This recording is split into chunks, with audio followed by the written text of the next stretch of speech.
शादी का लड्डू जो खाया वो भी पछताया, जो ना खाया उसे हॉस्पिटल पहुंचा दिया गया। अरे ये कोई शादी का टिपिकल ड्रामा नहीं, ये पुणे का क्राइम थ्रिलर है। ये प्यार का रिश्ता था, सोचिए, या मौत का कॉन्ट्रैक्ट। जो होने वाला दूल्हा था उसकी हल्दी लगने से पहले ही उसकी हड्डियां तोड़ दी गई। शादी होने वाली थी पर मौत का साजिश रचा गया। पुणे का ये केस साजिश से ज्यादा एक साजिश, एक धोखा और एक जानलेवा खेल था। ये कहानी है पुणे की उस शादी की जो होने से पहले ही खून का रंग ले चुके थे। हाथ पीले करने से पहले हाथ खून से रंग दिया। सागर का बस इतना कसूर था कि वो मयूरी से सच में शादी करना चाहता था। वो सच में मयूरी से प्यार करता था। प्यार था या एक डेडली गेम, जो भी था, सागर का विश्वास टूट चुका है। क्या ये प्यार था या एक bloody revenge game? Hello friends, this is Chandan, welcome to my channel. क्या ये प्यार था या दुश्मनी?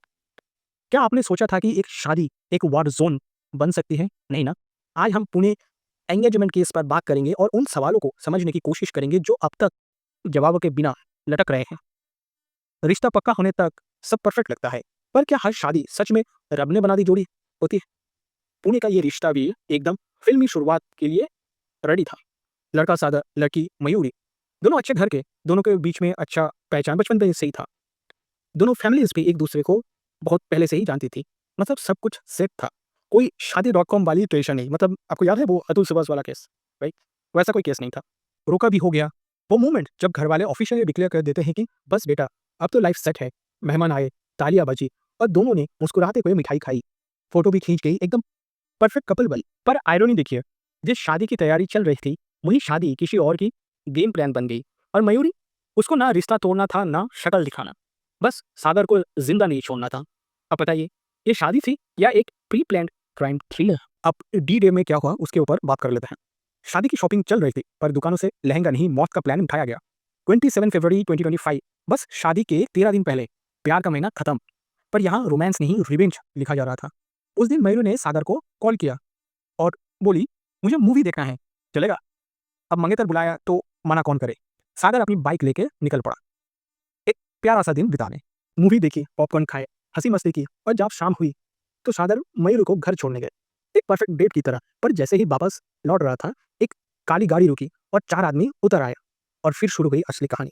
सागर कुछ समझ पाता तब तक लात, घूसा, डंडा से मारना, हॉकी स्टिक से मारना सब बरसने लगा। एक आदमी चिल्लाए, टांगे तो इसकी। इससे अपनी ही शादी में दूल्हा नहीं बनने देना। सागर बस दर्द से चिल्लाता रहा। हर बार के साथ शादी का सपना बिखरता जा रहा था। प्यार की निशानी मतलब एंगेजमेंट रिंग उंगली से निकल रही थी, पर हर एक मार मयूरी की साजिश की मोहर छोड़ रही थी। मोहब्बत की पहचान तो उंगली से फिसल रही थी, मगर हर एक बार मयूरी की चाल का निशाना छोड़ रहा था। होश आए तो हॉस्पिटल का बिस्तर था। और एक सवाल, मुझे मारने का ऑर्डर किसने दिया? एफआईआर रजिस्टर हुई, इन्वेस्टिगेशन शुरू हुई। जब पुलिस ने इन्वेस्टिगेशन की तो सीसीटीवी में एक गाड़ी मिली, उसका मालिक मिला। और फिर वो सच जो सागर सपने में भी नहीं सोच सकता। ये सब मयूरी ने प्लान किया था। जो दुल्हन उसके साथ मंडप चढ़ने वाली थी, उसने ही उसका फ्यूनरल अरेंज कर दिया था। बताइए, ये शादी थी या एक plan murder disguised as love? एक हाँ जिंदगी बना सकती है, पर जब जबरदस्ती हो तो बर्बाद भी कर सकती है। मयूरी की सोच बदली या उसकी सोच बदल दी गई। शादी का एक सपना होता है, पर जब वही सपना फर्ज बन जाए तो वो सपना नहीं रहता। तब वही सपना सब बोझ लगने लगता है। मयूरी ने शायद हाँ इसलिए बोल दिया क्योंकि घर वाले खुश थे। घर वाले बोल रहे थे ये अच्छा लड़का है, इसीलिए। पर जैसे जैसे शादी का दिन पास आता गया, हर हाँ एक नाम बदल गया।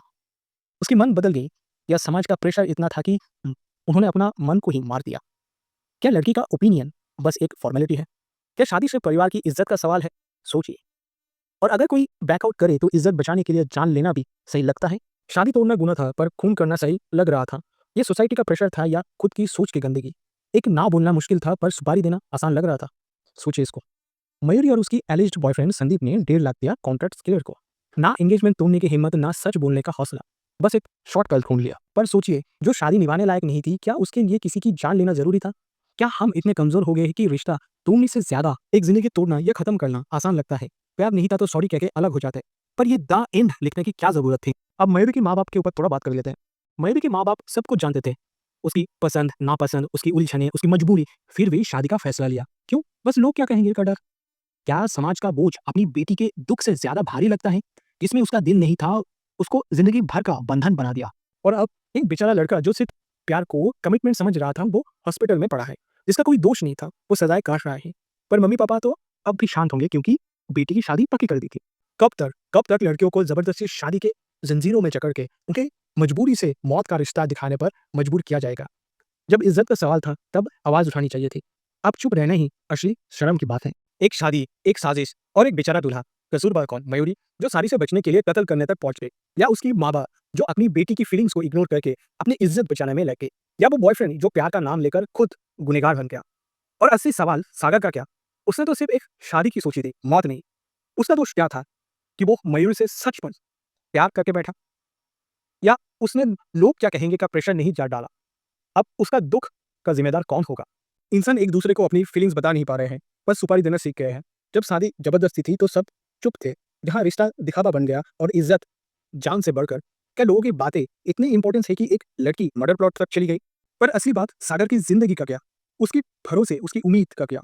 वो क्या गलती से एक रिश्ता निभा रहा था? अगर शादी एक जबरदस्ती थी तो पहले ही किसी ने आवाज क्यों नहीं उठाई? अब जवाब कौन देगा, सिस्टम या समाज? With this note, let's wrap up this video for today. Thank you guys for watching this video till the end. आपसे मुलाकात होगा नेक्स्ट वीडियो पे. Till then, bye bye.